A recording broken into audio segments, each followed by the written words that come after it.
Abre a sua Bíblia em Salmos 51. Oh, glória! Deus é poderoso, Deus é fiel, Deus é verdadeiro, Deus ele tem legitimidade para falar aqui no púlpito, tem ou não tem? Porque Deus é santo. Amém? Eu só tenho motivos para estar alegre, irmão. Eu não tenho motivo nenhum para tristeza. Sabe por quê? Porque o meu coração está transbordante do Espírito Santo de Deus. A tristeza ela vem bater na porta. E eu falo, sai tristeza, em nome de Jesus. E ela só tem uma opção, irmão. Sair.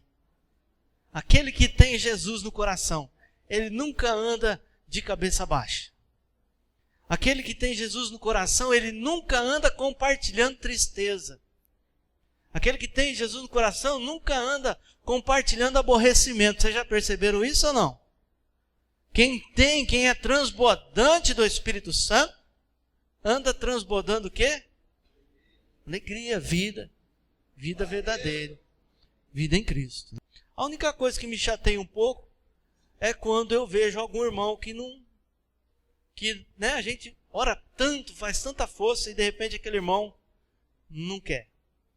Mas aí chateia, mas uma vida que se perde, uma vida que se desvia do caminho de Deus, aí isso me entristece. Entristece em parte, mas o motivo que eu tenho é para sorrir, amém? E nós temos que ter esse mesmo sentimento. Por quê? Porque nós somos agentes de Cristo na terra. Ministros do Evangelho de Deus. Nós não somos outra coisa senão agentes do reino, por onde nós formos. Aquele que recebe uma promessa de Deus e diz assim, será que Deus vai fazer? Está duvidando do quê? Da promessa? Não. Está duvidando do caráter daquele que fez a promessa, que é Deus. E nós nunca podemos duvidar de Deus, porque Deus ele é fiel, verdadeiro, justo, bondoso e, acima de tudo, santo. E aí o Salmo 51, olha, me chamou a atenção. Deus tem falado comigo sobre o coração. Então, olha só. Cria em mim, ó Deus, um coração puro. 51, versículo 10. Cria em mim, ó Deus, um coração puro. E renova em mim um espírito reto. Não lances fora da tua presença. E não retires de mim o teu espírito. Torna a dar-me a alegria da tua e sustém-me com um espírito voluntário. E me sustenta. Dar-me a alegria da salvação e me sustenta com um espírito voluntário. Amém? Fecha sua Bíblia. Vamos orar a Deus para que Ele possa nos abençoar. Irmão, a presença de Deus hoje aqui é tremenda. O poder de Deus está aqui. Deus ama estar no meio do povo dele. Deus ama estar no nosso meio. Ele ama estar na sua vida. Ele ama você. Ó Espírito Santo, esteja, Senhor, no nosso meio nessa noite. Ó Jesus, esteja, Senhor, fazendo a tua obra. Senhor, trabalha, Senhor, nas mentes. Trabalha, Senhor, nos corações. Trabalha, Senhor, na vida daquele, Senhor, que está deprimido. Na vida, Senhor, daquele que está, Senhor, oh Jesus, de alguma forma caído. Naquele que está triste. Que o Senhor possa, Senhor, ó Deus, dar um coração puro. Um coração renovado. Que o Senhor possa, Senhor, atuar através da presença do Teu Espírito Santo. Com grande poder, com grande graça, com grande glória, com grande amor, e traz do Senhor, ó Deus, a nossa vida, a Tua santidade, ó Deus, e a tua presença, Senhor, na aliança que temos comigo, faz-nos entender, Senhor, a aliança que o Senhor tem conosco, faz-nos entender, Senhor, a aliança de presença, a aliança de autoridade, a aliança de vida, a aliança de santidade, ó Deus, de separação. Senhor, a nossa alma anseia, ó Deus, de ser alcançada por Ti, Pai. Em nome de Jesus, amém e graças a Deus. Amém, igreja? Podem sentar em nome de Jesus. Aleluia. Cria em mim, ó Deus, um coração puro e renova em mim um espírito reto. Ontem eu vim aqui dar uma palavra para os jovens e Deus tocou no meu coração assim, fala para eles sobre impiedade. Alguém já conhece a palavra impiedade? Quem conhece? O ímpio. Salmo 1 diz assim, tem uma musiquinha. Bem-aventurado aquele que não anda segundo o conselho dos ímpios, nem se detém no caminho dos pecadores, nem se assenta com escarnecedores. Antes tem o seu prazer na lei do Senhor, e nela pensa de manhã até o sol se pôr. É como árvore plantada com ribeiros por perto, e as pessoas olham e se espantam e falam assim, que segredo que tem nessa árvore, porque ela nunca cai a folha e o fruto vem no tempo certo. É uma promessa. Então Deus fala assim, desvia do caminho do ímpio, sai fora do ímpio. E eu fiquei pensando, o que é impiedade?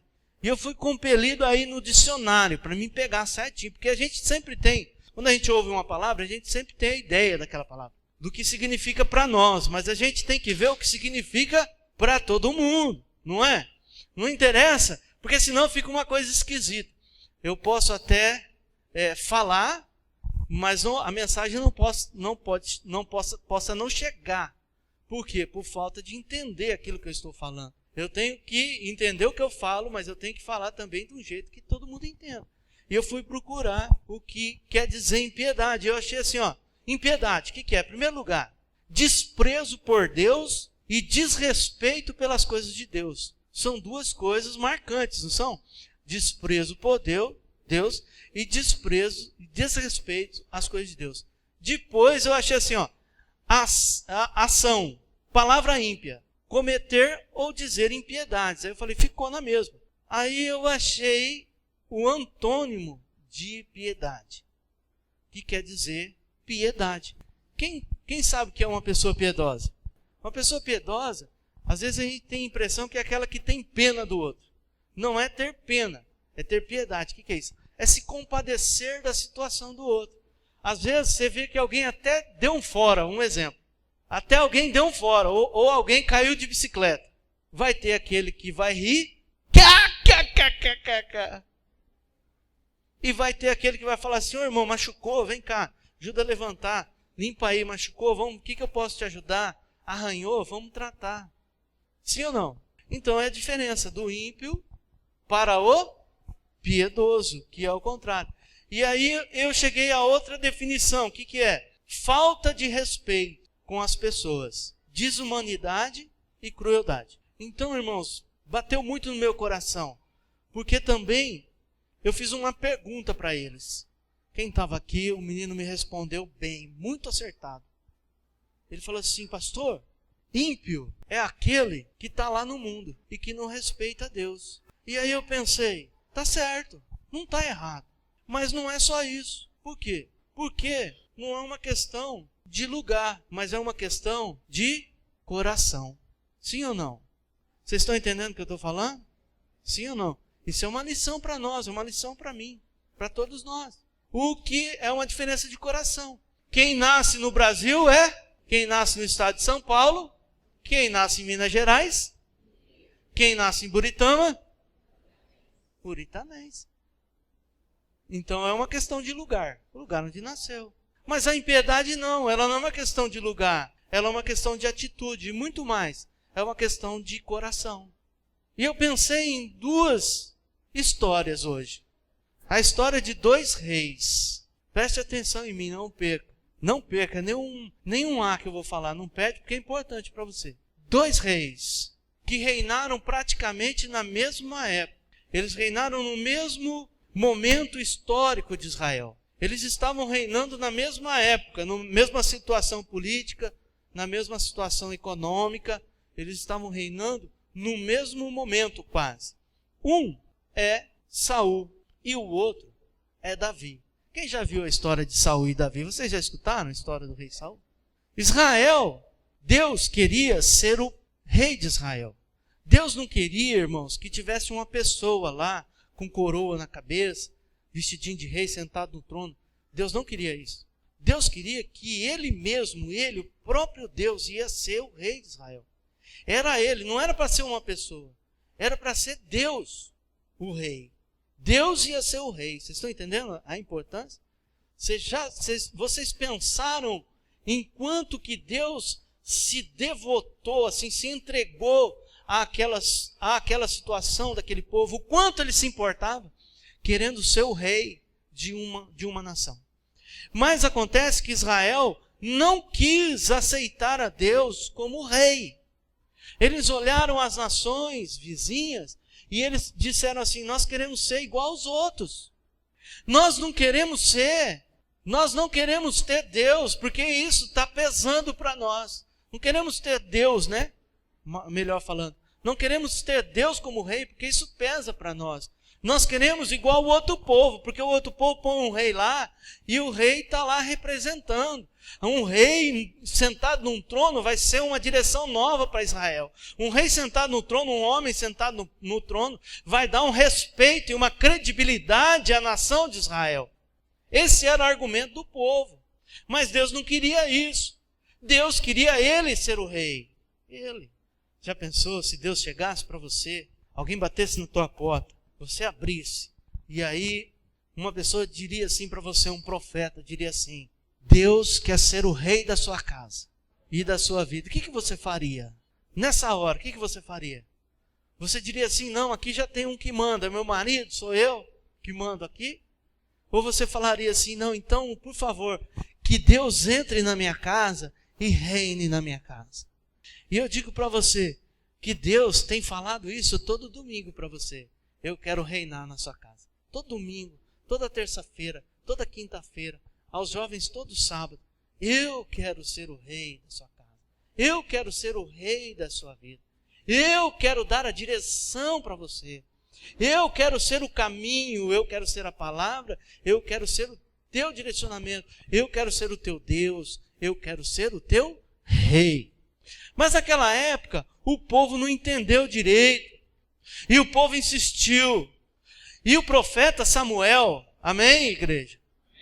Que era aquele juiz, aquele que trazia o que Deus falava, que era ali, vamos dizer assim, um intermediário que falava, ele ficou muito bravo, ele ficou muito nervoso. Ele falou: não é possível que o povo está trocando Deus por um homem. Não é possível que Deus está trocando a presença de Deus, a direção de Deus para a direção de uma pessoa. E aí ele fica muito nervoso. Ele fica nervoso, né? Eu acredito que ele estava naquele esquema dos discípulos. Vamos mandar fogo do céu para consumir esse povo. Vamos mandar fogo, né?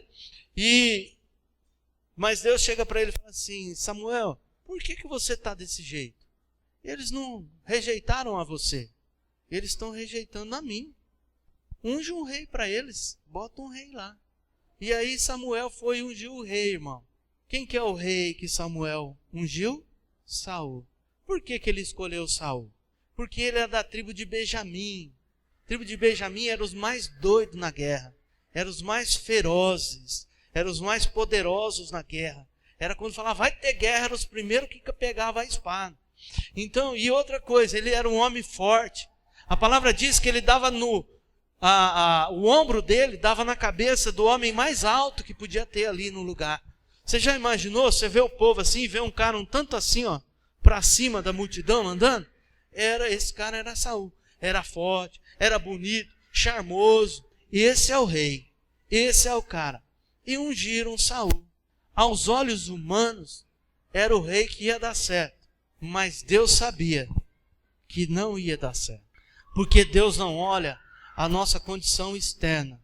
Deus não está olhando se você é bonito, se você é feio, se é alto, se é magro, se você é preto, se você é branco, amarelo. Deus não está olhando isso em você. Deus, ele está olhando o quê? a sua vida.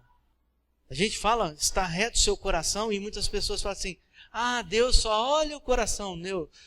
Falar que olha o coração, meus irmãos, é uma, como é que se diz isso em português? É uma metáfora, é uma figura. Porque Ele está olhando o quê? A sua vida. Ele está olhando como você se comporta. Ele está olhando como você o adora aqui na igreja. Ele está olhando como você ora aqui na igreja. Como você tem se comportado aqui dentro. Mas também Ele está olhando como você se comporta lá fora. Quando não tem nenhum irmão perto. Quando o pastor não está vendo. Quando as coisas estão acontecendo lá, aonde a tentação vai falar assim para você, vai, ninguém está vendo. Falta o diabo bater na porta e falar, eu estou de vigia. Vai. Então, irmãos, Deus olha a nossa vida. Então a gente vê várias diferenças. Por quê? Porque o coração de Deus, na vontade de Deus, Deus já tinha escolhido uma outra pessoa para reinar. Porque o povo escolheu Saul, mas Deus escolheu Davi. Vamos começar da aparência física. Já falei que Saul era bonitão, grandão, fortão. Era o artista da novela das 8. Era, irmão? Quem está assistindo novela das 8 aí? Nem é das 6, ó. Também não. Está todo mundo com medo de perder a televisão? Era o galã da novela. Agora, Davi era um menininho, pequenininho, ruivinho, invocadíssimo, bravinho, de aparência física, ó.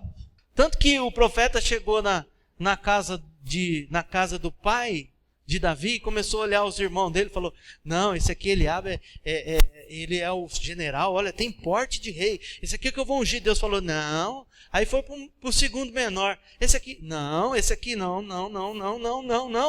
acabou, cadê? Não tem mais ninguém para me ungir. E Deus fala para o profeta, tem um sim, mas ele não está aqui. Sabe por que ele não está aqui? Porque nem o pai dele acredita que ele pode ser rei. Que é um ruivinho, emperreado, está lá cuidando das ovelhas do pai dele lá. Está lá, ó. Samuel, ele está lá matando leão, matando urso, precisa aqui fazer bonitinho. Ele está lá sustentando o negócio da família, para que esses possam aparecer como bonitão. Deus tinha escolhido quem? Davi. Aí o pai de Davi fala para ele assim, pega esses queijos aqui, pega essa marmita. Amém, irmão? Linguagem atualizada do pastor Elcio Luiz, amém?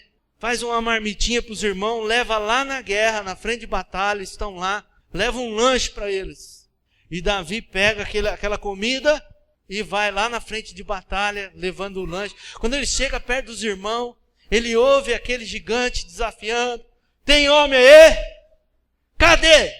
Cadê o homem de Israel? Tem homem aí? O rei, irmão, fazia que não ouvia, ele escondia. Estava escondido já. Os generais estavam tudo lá. Será que é comigo? É com você? É com o outro? E aquele menininho ruivinho estava, mas quem que é esse cara que está afrontando o Deus de Israel? O irmão dele olha para ele e fala assim, ei menino, o que você está fazendo aqui? Eu bem sei, conheço o teu coração. Você veio aqui para ver sangue. Porque ele conhecia. Vocês acreditam que um irmão conhece o outro? Quem acredita aqui? Você conhece teu irmão? Você conhece ou não? Você conhece o coração dele? Sim ou não? Você conhece. Mora na mesma casa. Ei, menino, você veio aqui para ver o sangue, hein? Você quer ver sangue. Você está querendo ver o sangue derramado, cabeça cortada, gente morta. Porque Davi, irmão, depois nós vamos aprender que Davi gostava de uma guerra. E ele era sanguinário. Tanto que Deus não deixou que ele fizesse o templo. Ele pediu para Deus para construir o templo. E Deus falou, não, você tem muito sangue na sua mão. Quem vai construir é seu filho. Você não. Eu não quero que você ponha a mão no meu templo. De tanto sangue que tinha na mão, tanta gente que ele matou. Incluindo o gigante. E aí ele vai falar com o rei, ó rei, me dá oportunidade. Mas para quê, menino? Ele fala, para mim matar o gigante. Então peraí, traz a minha armadura aí. Põe a armadura no menino. Veste capacete.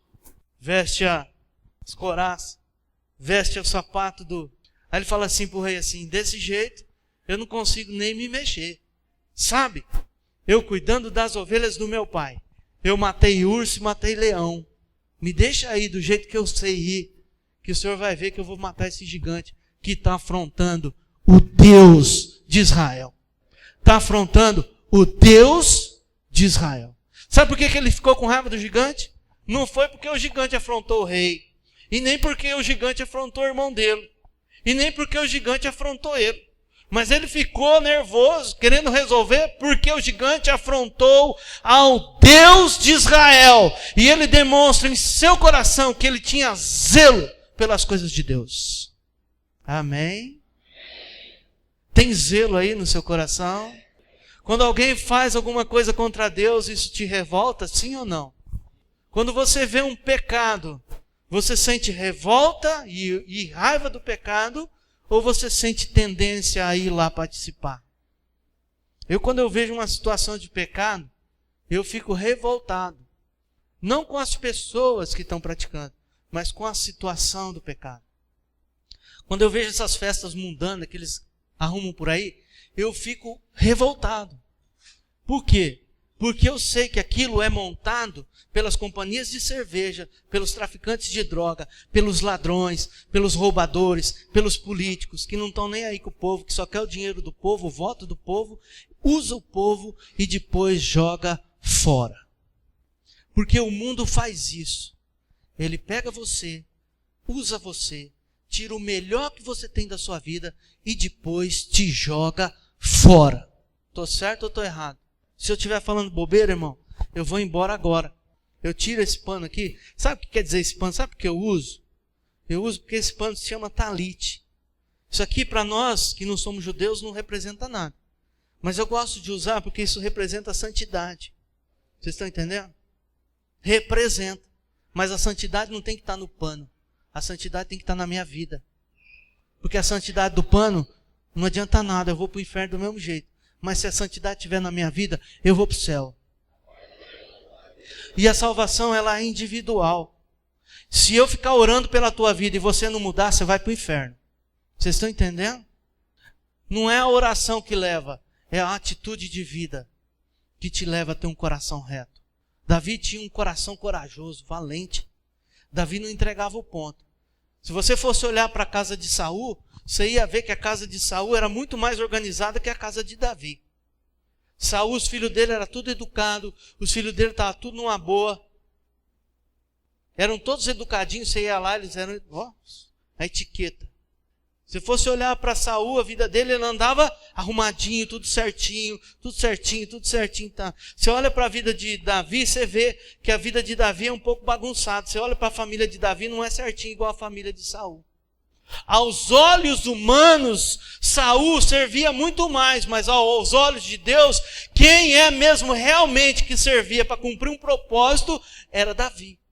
Porque Davi era reto diante de Deus. Davi nunca quis ser rei. Saul queria. Eu peguei aqui algumas diferenças.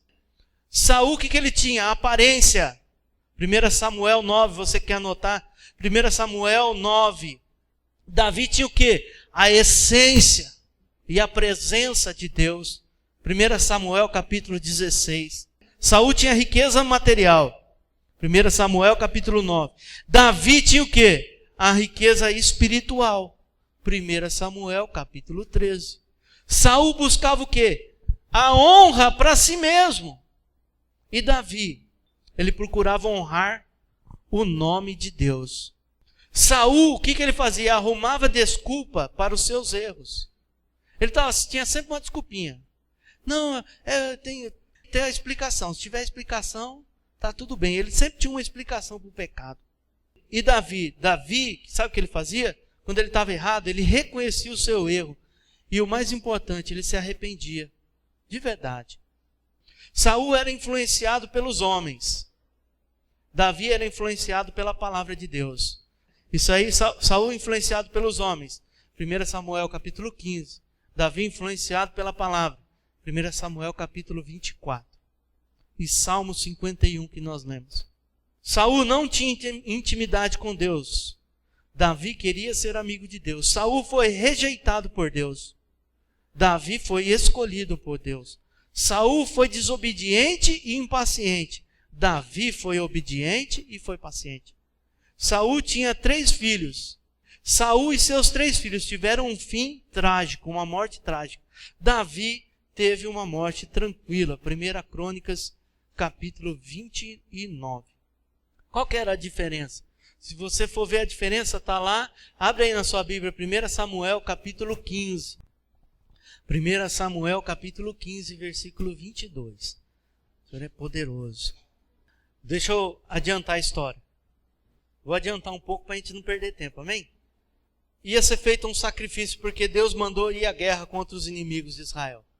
Ia ser feito um sacrifício, porque eles faziam um sacrifício antes de ir para a guerra. Eles sacrificavam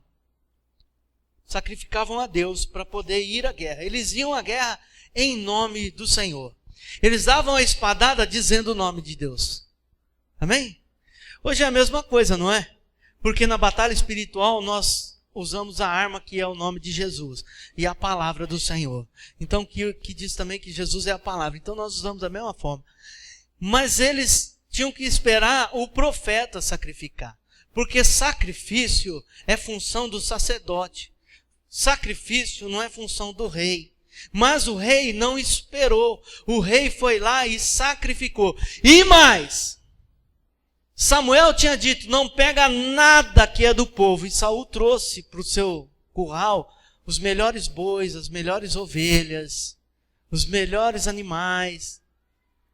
Desobedeceu.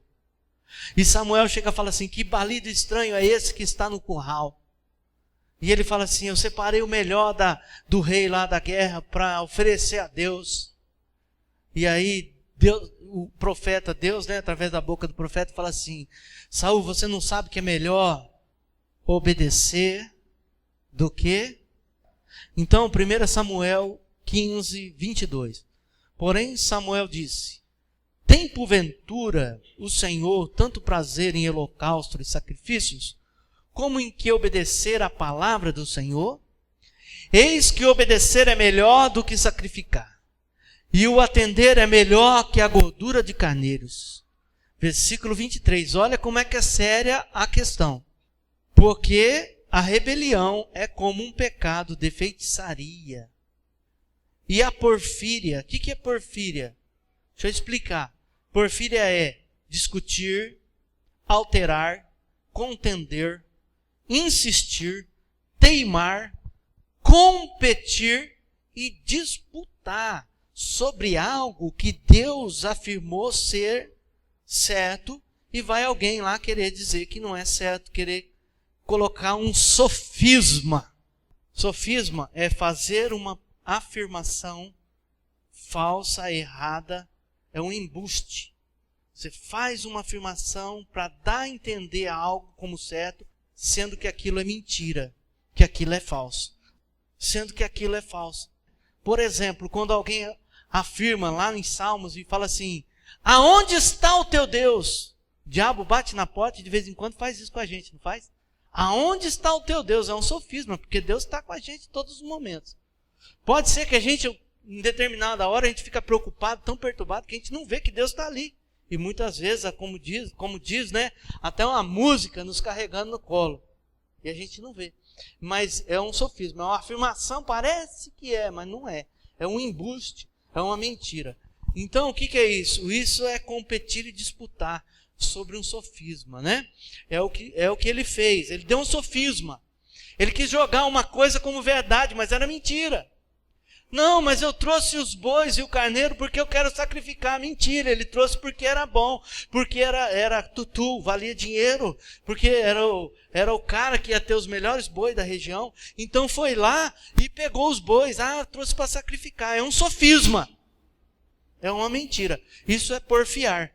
Tá porfiando, tá querendo rebater a afirmação do profeta. Vocês estão entendendo? Sim ou não? Às vezes, irmão, eu me sinto desse jeito, sabe por quê? Porque às vezes tem gente que erra, e o cara está tão certo do erro dele, que ele quer dizer que eu estou errado. Faz um negócio contra a palavra de Deus, faz o que não está na palavra, aí a gente vai chamar atenção, ele fala de um jeito que parece que o pastor está errado quando vai cobrar. Mas não, irmãos, não façam isso na vida de vocês. Isso é perigoso, isso é porfiar. Não façam isso. Não lance situações enganosas. Se você errou, eu errei. Depois nós vamos ver a atitude de Davi. Então, porque, versículo 23 de novo, porque a rebelião é como o pecado de...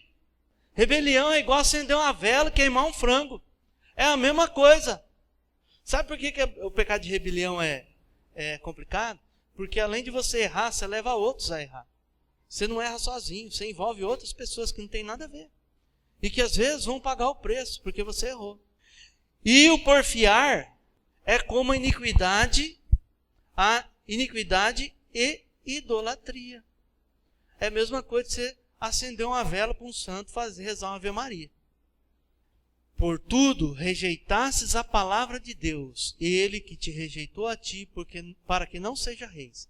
Então disse Saul a Samuel: pequei, porquanto tenho transgredido a ordem do Senhor e as suas palavras, porque temi o povo e dei ouvido à voz. Olha ele querendo, o que ele está querendo fazer aí? Justificar. Ele ainda está dizendo, não estou errado, não. É o povo. Eu fiquei com medo do povo. E aí então foi obrigado. Então disse Saul, 25, e agora, pois, rogo-te, perdoa o meu pecado, e volta comigo e adora a Deus. Porém Samuel disse a Saul, não voltarei contigo, porque rejeitaste a palavra do Senhor. E a palavra do Senhor, já te rejeitou o Senhor, para que não seja rei sobre Israel. Perdeu o trono. Está vendo a consequência do pecado? Outra coisa, versículo 29, dá uma olhadinha lá no 29. E tanto aquele que é a força de Israel não mente, e nem se arrepende, porquanto não é um homem para que se arrependa. Versículo 30. Então disse, pequei. Quem disse aí? Saul, amém? Pequei. Honra-me, porém, agora diante dos anciãos e do meu povo, e diante de Israel, e volte comigo, para que adore ao Senhor teu Deus. Aí ele fala assim, não, então tá bom, eu pequei, mas vamos lá, me honra lá. Não deixa eu passar vergonha. Vamos lá, faz de conta que eu não errei nada. Você vai lá, faz sacrifício, fica tudo bem, fica tudo quietinho e se acomoda. Mas Deus já tinha escolhido o quê? Um outro. Irmão, nunca deixe o propósito e o plano de Deus. Presta atenção aqui. Nunca deixe que o pecado faça com que o propósito de Deus passe da sua vida para outro. Por quê? Porque eu já vi muitas pessoas se acharem insubstituíveis, tanto na obra de Deus como em outros lugares. E sempre há alguém que pode substituir. Se eu deixar que a obra de Deus passe da minha vida, Deus vai ter alguém para colocar no meu lugar. Pode ter certeza. Por que isso, pastor? Porque a obra de Deus, ela não para. Não existe alguém que possa parar o que Deus quer fazer. Não existe, nem no céu, nem na terra, e nem debaixo da terra. Então, vamos ver a diferença de Davi, porque Davi pecou. Por que Davi pecou? Porque Davi, ele chegou uma época da vida dele que os exércitos estavam estabelecidos, os generais, estava tudo certinho, o reino estava unido, só faltavam 2 inimigos a serem vencidos, um a leste e o outro ao norte. Então o que ele fez? O povo falou, olha, você está velho, ele tinha caído em batalha, quase que mataram ele. Aí o general fala, Davi, você está velho para ir na batalha, você já não tem mais o reflexo, então vamos fazer o seguinte, você fica no palácio e nós vamos lá e nós vamos guerrear por você. Nós vamos fazer essa guerra. E ele ficou no palácio. Ele ficou no palácio, irmãos, sem fazer nada. E quando a pessoa está muito desocupada, a tentação, ela age rapidinho. É por isso que nós nunca devemos estar desocupados diante de Deus. Sempre esteja fazendo alguma coisa. Por isso que a gente nunca, na obra de Deus, a gente pode ficar sem fazer nada também. Por quê? Porque o lugar que é vago, aonde você não cresce e você deixa vago, vai crescer no seu lugar um demônio. Ai, pastor, o senhor está falando que vai crescer um demônio. Por quê? Porque você deixou aquele lugar vago. E se aquele lugar está vago, o inimigo não está de brincadeira. Ele não dorme, ele não come, ele não brinca, ele não precisa nada disso. O que ele faz? Ele vai lá e ocupa aquele lugar. E ele cresce naquele lugar. Então nós nunca devemos deixar aquilo que a gente tem que fazer para que o outro faça. Ele estava numa tarde passeando lá no palácio dele, lá por cima da sua sacada, do seu grande e belo palácio. Agora o rei Davi tem um palácio. Aí ele está olhando e vê a mulher do soldado dele, do vizinho, tomando banho pelada. Que já estava tomando banho pelado, porque também já não era boa coisa. Porque a gente tem que prestar atenção, quando é muito fácil, a gente tem que desconfiar. Então eu estava lá, peladona, e ele falou, opa, estou sem fazer nada, manda chamar. E o pecado dele tem uma consequência gravíssima. Porque ele manda matar, além de pegar a mulher do outro, ele manda matar o soldado que era mais fiel. É grave ou não é? Não é mais grave do que o pecado de Saul, sim ou não? Vamos pôr na bandeja. Se viesse esse caso aqui para nós agora e falar, tem uma forca ali na rua, qual que nós vamos enforcar? O que consagrou lá e não podia consagrar e pegou uns boi que era bom para pôr no curral dele? Ou nós vamos enforcar o cara que pegou a mulher do próximo e que matou o próximo? Qual que nós vamos levar para a forca? E aí, qual que você punha na forca? Responde para mim. O peso de Deus e a justiça de Deus é diferente. Mas por que, pastor? O pecado não era pior? O pecado era pior. Mas a posição de Davi foi uma posição de confissão e arrependimento. E arrependimento não é dor de consciência. Arrependimento é você ver que você está errado e decidir firmemente no seu coração que você não volta no erro mais. Aí você é arrependido. Quando você começa a olhar aquele pecado que você praticava, você começa a ter nojo daquilo e correr daquilo. Isso é arrependimento. Então o que acontece? 2 Samuel capítulo 12, acompanhe comigo aí rapidinho. Os irmãos que me ajudam podem se posicionar aqui na frente já. 2 Samuel capítulo 12. 2 Samuel 12, versículo 4. Olha lá. E vindo um viajante... Aí, isso aqui eu vou resumir também. Já tinha acontecido tudo isso que eu falei. E o profeta tinha que ir lá falar para o rei que ele estava errado. Ele usou de estratégia, ele contou essa história. E vindo um viajante ao homem rico, deixou este tomar das suas ovelhas e das suas vacas para passar para o viajante que viera a ele, e tomou a cordeira do homem pobre e preparou para o homem que viera a ele. Então a raiva de Davi se acendeu com grande maneira contra aquele homem e disse Natã: vive o Senhor, que digno de morte é o homem que fez isso, e pela cordeira que tomaste o dará quadruplicado, porque fez tal coisa e porque não se compadeceu. Então disse Natã a Davi: tu és este homem. Assim diz o Senhor Deus: eu te ungi sobre rei de Israel, e te livrei da mão de Saul, e te dei a casa do Senhor e as mulheres do teu Senhor em teu seio. E também te dei a casa de Israel e de Judá. Se isso é pouco, mais te acrescentaria tais e tais coisas. Pois desprezaste a palavra do Senhor, fazendo mal diante dos seus olhos. E Urias, o Eteu, fizestes a espada, e a sua mulher tomaste por tua mulher, e a ele matastes a espada dos filhos de Amon. Agora, pois, não apartará a espada jamais da tua casa, porquanto desprezastes, e tomaste a mulher de Urias, o Eteu, para ser tua mulher. E assim diz o Senhor: eis que suscitarei da tua própria casa o mal sobre ti, tomarei as tuas mulheres perante os teus olhos, e darei a teu próximo, o qual se deitará com tuas mulheres perante o sol. Porque tu fizestes em oculto, mas eu farei este negócio perante Israel e perante o sol. Então disse Davi a Natã: eu pequei contra o Senhor. Amém? E parou aí. Ele não parou assim: eu pequei porque eu pequei devido, foi uma consequência. Não, eu pequei. E na hora se abateu no coração dele o quê? O arrependimento. E aí, irmão, emendado, onde você está lendo aí, ó.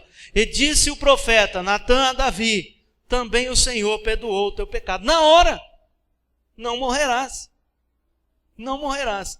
Todavia, portanto, este feito este feito deste lugar sobremaneira, e que os inimigos do Senhor blasfemam também, o filho que te nasceu certamente morrerá. E Davi teve uns filhos complicadíssimos, que quiseram até tomar o trono dele, e ele pagou o seu pecado. Irmãos, eu vou dar só um exemplo, para vocês entenderem, um exemplo que seja atual. Se chega uma pessoa, vamos supor, ela está com AIDS. Ela pegou porque ela não conhecia, ela era da prostituição, ela veio para a igreja. Deus pode curar essa pessoa? Sim ou não? Sim, por quê? Porque ela não conhecia, estava no mundo. Ela pode chegar aqui e ser curada sim. Mas eu vou dizer, um crente, conhecedor da palavra, ele sai lá fora, entra na prostituição, na promiscuidade, e aí pega a AIDS. Deus vai curar? Deus pode perdoar o pecado? Mas e a consequência do pecado? Vocês estão entendendo? Pecado é coisa séria. Pecado na vida do crente é seríssimo. Ele se arrependeu e ele foi perdoado na hora, porque Deus percebeu o arrependimento. Mas ele colheu o fruto daquilo que ele tinha plantado na vida dele. Irmão, não peque, porque o pecado tem consequências gravíssimas. Gravíssimas. E a gente fala de pecado porque a área sexual é um pecado grave. Mas tem outros também. Não estou legitimando de falar, então prostituição está liberada. Não está nada não. É pecado gravíssimo. Você colhe as consequências a vida inteira às vezes. Mas tem outros pecados também que estão sendo negligenciados. Que são, por exemplo, o valor que você tem dado naquilo que Deus tem colocado na sua vida. Entenderam ou não? Quando você negligencia Deus, quando você quer passar diante de Deus, fazendo do teu jeito, deixando o jeito de Deus de lado, também é pecado, irmão. Parece que não é, mas é. E hoje é dia de ceia, nós vamos servir a ceia. E eu vou dar ali o que Deus fala. Por exemplo, aí você fala assim, mas será que eu sou Saul ou será que eu sou Davi? Eu não sei, depende da sua cabeça agora. Neste momento em que você estava ouvindo a pregação. Porque se você tem a cabeça conforme a cabeça de Saul, você estava arrumando argumento. Não, mas é porque, não, o pastor está falando isso aí, está jogando indireta para mim, porque, não, porque, não. Se você tem a cabeça de Davi, você falou, realmente, eu tenho que ver minha vida, se tem algo errado para mim mudar. Porque a diferença, irmão, está naquilo que a gente é, na nossa vida, na essência, e não na aparência. Amém? Senhor Jesus, eu consagro esses elementos que são o pão, que simbolizam o teu corpo. Teu corpo, Senhor, foi dado na cruz do Calvário por todos nós. Que a tua unção esteja presente aqui. Oh, aleluia. Que a tua unção, Senhor, esteja sobre nós. É a mesma unção, Senhor. A mesma unção. Irmãozinho, é a mesma unção que ungiu Davi. Senhor, nós consagramos aqui. Você acha que Davi fez grandes coisas no passado? Você pode fazer maior.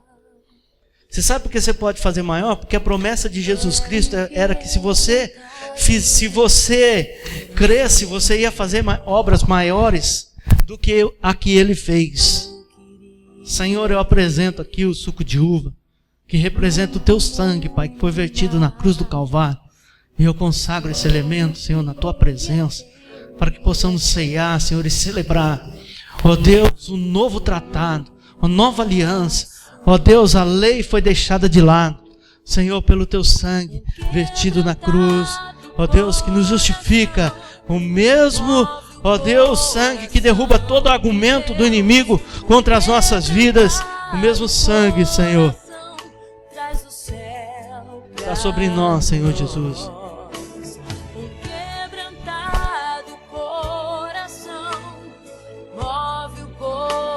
Aleluia, aleluia.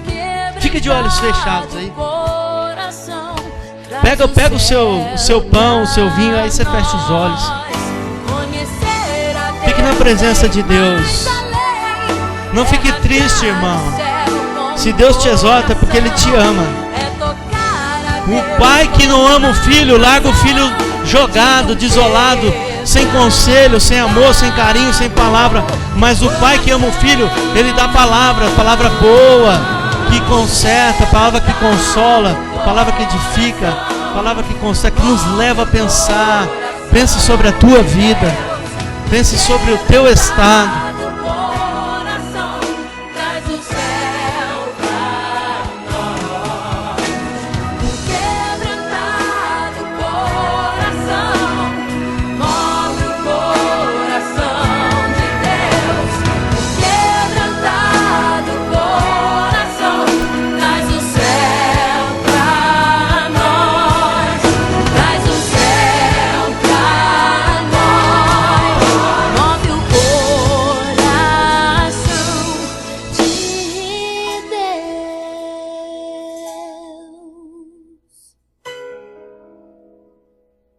Oh, aleluia. Aleluia. Aleluia. Aleluia. O mesmo Salmo, o Salmo 51, ele que faz essa afirmação, irmão, que você está ouvindo nessa música.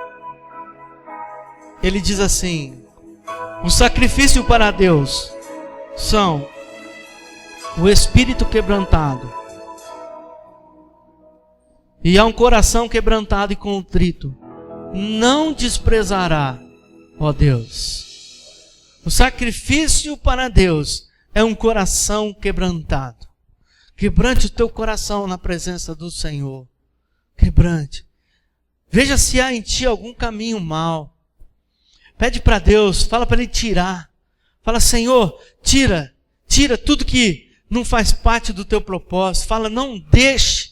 Pede a Ele, fala assim: não deixe que passe de mim, Senhor, o teu propósito. Cumpre todos os propósitos que o Senhor tem. Ó Deus, para derrubar gigantes, Senhor, para edificar muros, para derrubar muralhas, para passar os mares, Senhor. Ó Deus, todos os teus propósitos, Senhor, para gerar nações, gerar filhos espirituais. Não passe o teu propósito da minha vida. Comece a conversar com Ele, irmão. Oh, aleluia.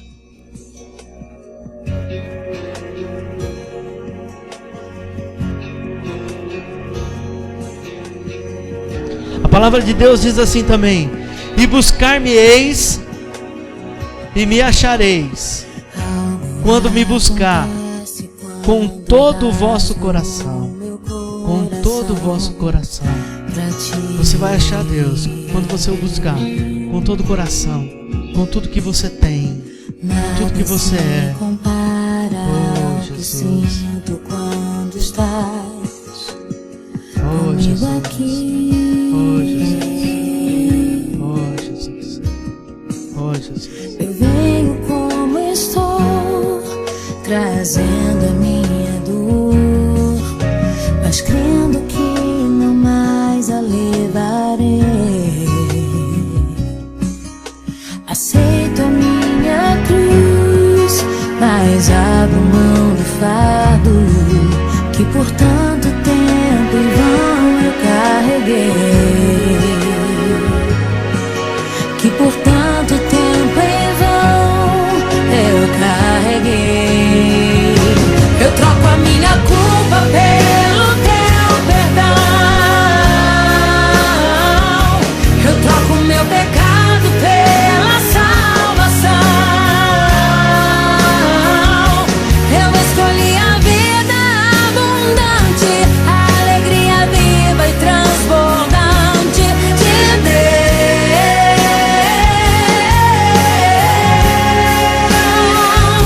Eu troco a afronta pela paz que excede o entender, a paz que foi roubada brutalmente do meu ser. Escolho a liberdade de não mais viver assim. Eu abro mão da minha própria vida, mas ninguém pode roubá-la de mim. Ninguém pode roubá-la de mim. Eu conhecia uma pessoa e ela disse assim para mim uma vez: eu não tenho condição de sair do pecado. Essa pessoa disse para mim assim: eu não tenho força e eu não tenho condição para sair do pecado. E eu disse para ela, sair do pecado não é uma condição de sentimento somente, porque junto com o sentimento tem que haver uma atitude de fugir dele, de sair da presença dele, atitude de não sentar à mesa do escarnecedor e nem estar na presença do ímpio, mas buscar melhores amizades, buscar a presença de Deus na igreja, buscar o conselho com quem pode ajudar, com os líderes, com o pastor, buscar conselhos com pessoas que realmente podem ajudar. Tudo isso vai trazer santidade para a sua vida, e tudo isso vai separar você e vai colocar no seu coração a firme condição e decisão de fugir do pecado, de fugir. E creia, irmão, creia que Deus entrou naquela vida e o pecado saiu, e as atitudes foram atitudes que comprovaram e que deram um testemunho da presença de Deus na vida daquela pessoa. Porque, irmão, sozinho você não vai conseguir nada, mas quando você coloca Deus na sua vida, e quando você se aproxima de pessoas que realmente têm a presença de Deus, de verdadeiros cristãos com testemunho de vida, você tem a sua vida mudada, você tem a sua vida transformada. Creia, a santidade do Senhor, o sangue precioso de Cristo, a verdade de Cristo na cruz, porque o Evangelho não é mentira, o Evangelho é verdade.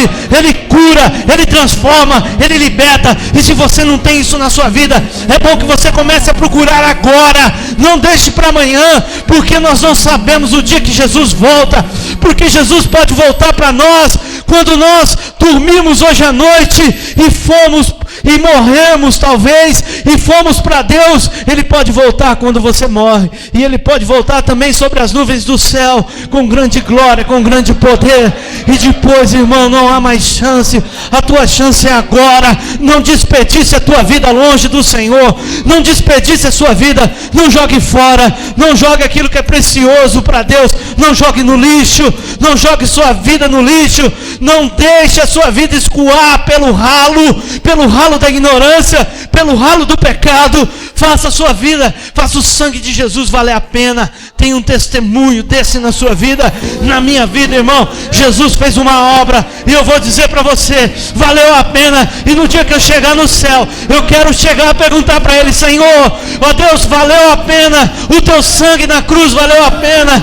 Ajuda, Senhor, essa igreja, ajuda o teu povo, Senhor. Oh Jesus, a alcançar a santidade, o amor, a graça, a plenitude da tua palavra, Senhor.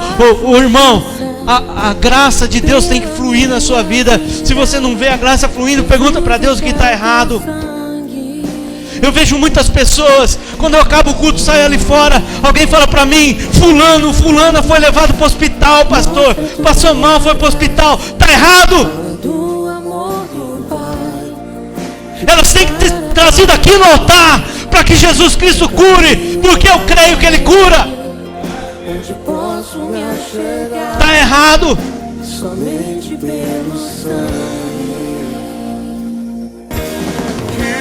Se você se acha digno, irmão, coloque esse pedaço de pão na sua boca, lembrando que Jesus morreu na cruz para que você pudesse fazer isso. Oh, aleluia. Oh, aleluia. Oh, aleluia. Oh, aleluia. Pode mastigar, irmão. Mastiga aí, porque Jesus sofreu. Não foi fácil, não. Moeram ele. Moe o pãozinho para você ver como que dói. Mostra a tua graça, fala do amor do Pai, que prepara para nós um caminho para Ele, onde posso me achegar somente pelo sangue. Oh, aleluia. Senhor, nós apresentamos, Senhor, o vinho, a aliança eterna, a palavra. Oh, Jesus. Senhor, o teu sangue está sobre a nossa vida. Por isso nós podemos celebrar a tua presença, Pai. Se você pode celebrar a presença e a unidade com o Senhor Jesus, tome o vinho, tome o suco de uva, irmão. Aleluia. Aleluia. Aleluia. Aleluia. Aleluia. Aleluia. Aleluia. Aleluia. Aleluia. Oh, aleluia. A palavra diz que Deus sara o quebrantado de coração, irmão. E Ele ata as feridas, Ele cuida da sua ferida, Ele põe óleo na sua ferida. Deixa o Espírito Santo visitar você nesse momento. Deixa o Espírito Santo visitar você nesse momento. Deixa o Espírito Santo visitar você nesse momento.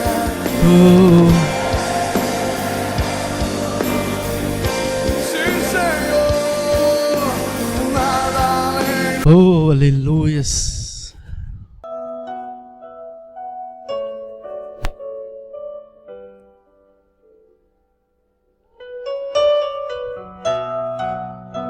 Oh, aleluias.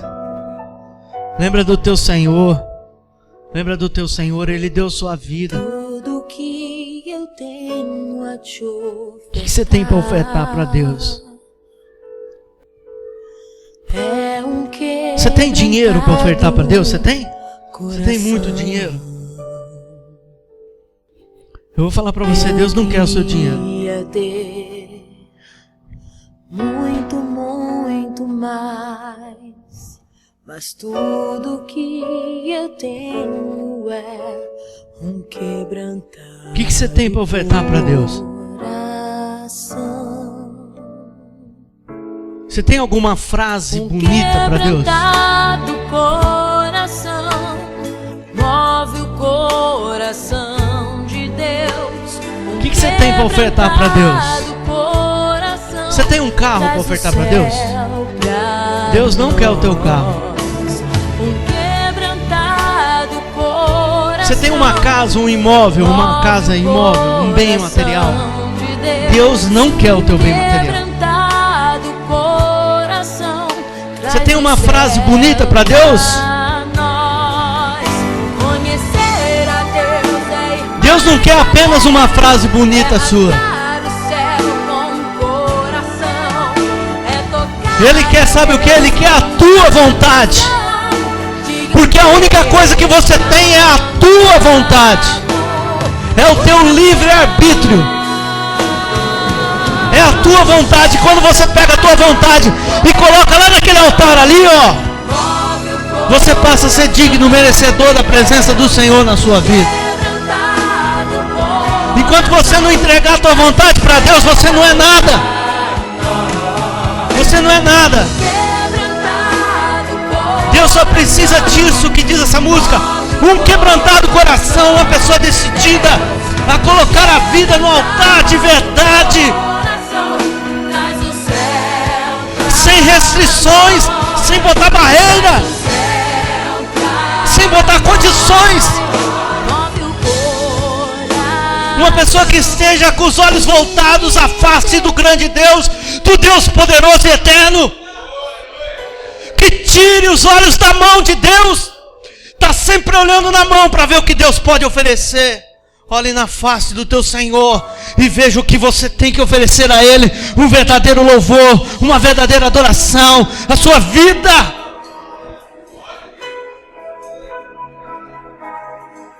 Hoje, irmão, ninguém vai gostar do que o pastor prega, porque o pastor prega como profeta.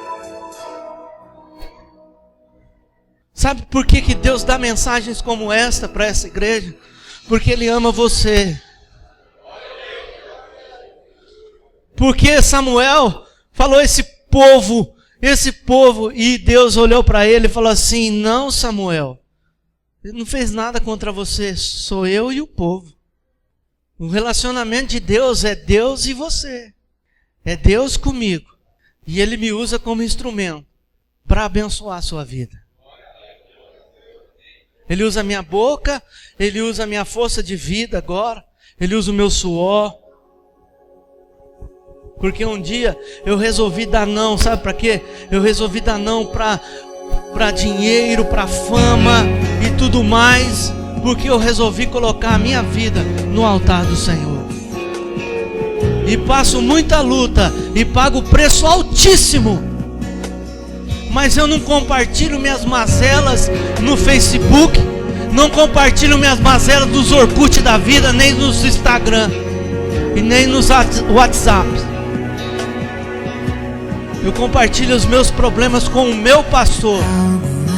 Eu compartilho os meus problemas com Jesus e com o meu pastor, aquele homem que foi designado sobre a minha vida. Quando eu tenho uma dúvida, uma incerteza, eu vou lá no pastor Fábio, eu ligo para ele e falo: pastor, eu estou com dúvida, estou passando uma luta. E Deus usa ele sobre mim, porque quem não está debaixo de autoridade não tem autoridade para nada. Decida, irmão, decida entrar nesse propósito maravilhoso de Jesus Cristo. Jesus Cristo é bom demais, irmão. Não tem nada nesse mundo que possa ser melhor. Esteja preparado a dar as costas para tudo quando Jesus te chamar. Para tudo. Às vezes eu tenho que dar as costas. Às vezes eu tenho que dar as costas para minha família. De vez em quando a pastora Simone chega em mim e fala: e aí, nós? Eu troco meu pecado pela salvação. Vale a pena, irmão, servir ao Senhor. Vale a pena, não por aquilo que Ele pode te dar, mas por aquilo que Ele é. O que Ele vai te dar é complemento. Se não te der nada, você vai para o céu dando glória a Deus pelado. Você vai para o céu dando glória a Deus vestindo um saco de lixo. Rasga um saco de lixo, marra no corpo e tá bom, irmão.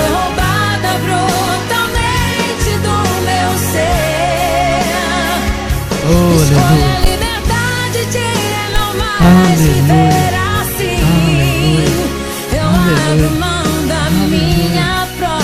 Vida, mas ninguém pode roubar de mim. Aleluia, aleluia, aleluia. Oh, Jesus, Jesus, ninguém pode roubar. Jesus, Jesus, ninguém pode roubar. Jesus, Jesus. Jesus, a minha vida aleluia. É do Senhor, o meu futuro é do Senhor. Eu tenho uma aliança eterna de sangue com Ele, e assim como Ele. Se você tiver uma aliança com Deus, irmão, você vai ver o que é ser bem-aventurado, o que é ser abençoado. A minha vida, ninguém pode roubar de mim.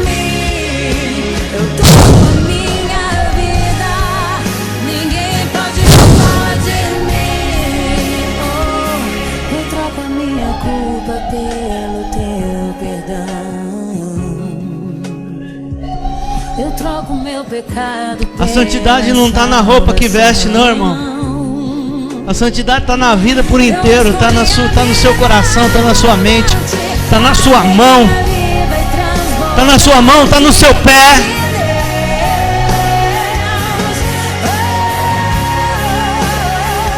Tudo aquilo que você toca é abençoado. Quando você tem Jesus, irmãos, você tem folha o ano inteiro, o fruto vem. As pessoas ficam indignadas, elas olham onde está a fonte dessa pessoa. As suas raízes são profundas, elas vão até os ribeiros de água, elas vão até as fontes, oh, aleluia, e elas buscam vida.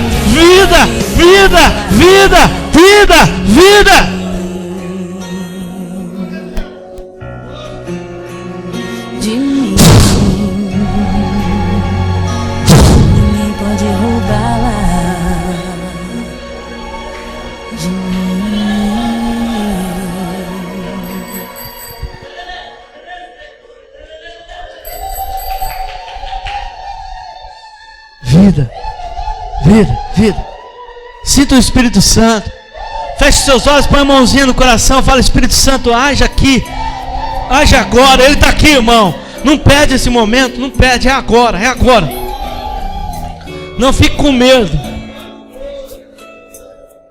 Não fique com medo, não fique com medo.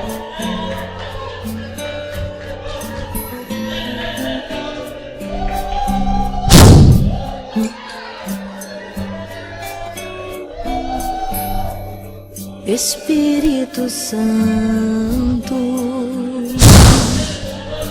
ore por mim.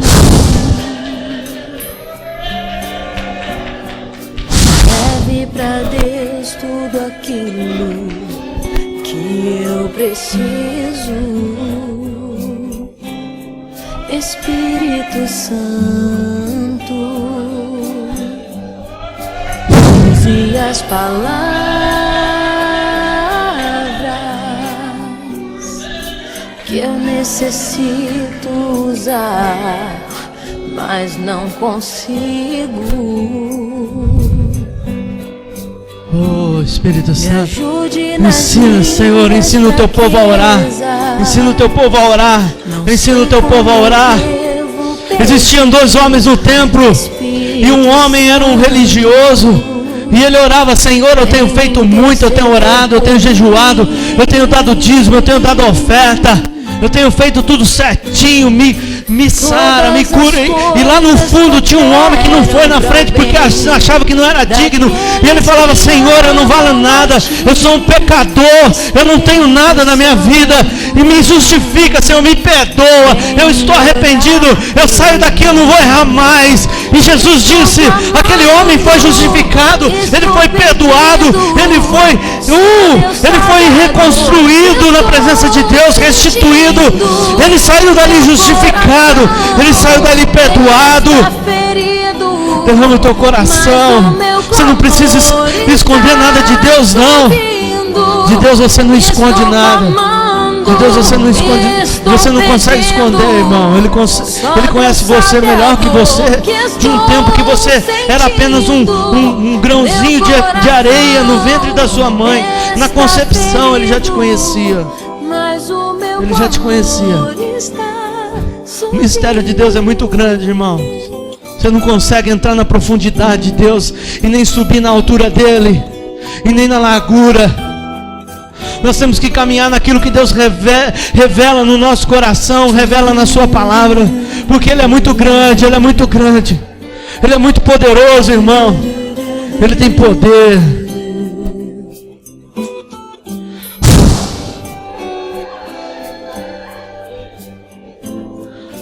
Todas as coisas cooperam para o bem daqueles que amam a Ti, Espírito Santo. Eu quero pedir para a igreja ficar de pé.